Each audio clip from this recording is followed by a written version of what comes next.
At ya kato kado. Cut that meat. Tongin ya am ya o. Let us wait for him. Ai ngan le manga. Let me do it.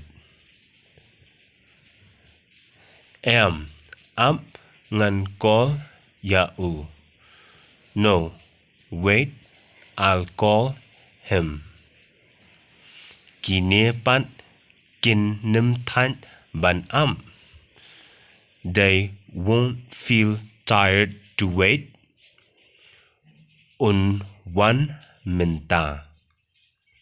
He will come now. Pikwa katno kado.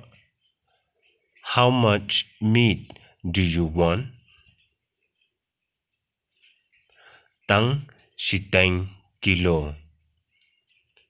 Only half kilogram.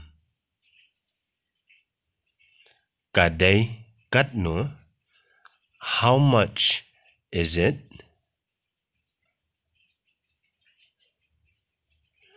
Kadai shispa saupo. It is 140. Unia ulawan.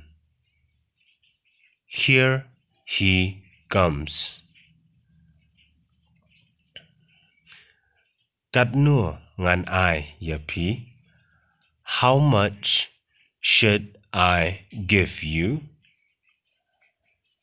I tang siteng kilo. Give only half kilogram. I tang daka lingkot kjat.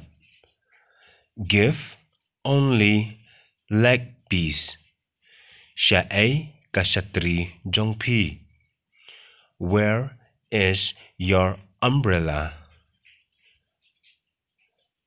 Ka la snail. It is broken. Balay pim shna. Why didn't you repair it? Ngam kwa pinlut pisa. I don't want to spend money. Pi la jie. You got wet. Kumno pinlet pai yin. How will you return home?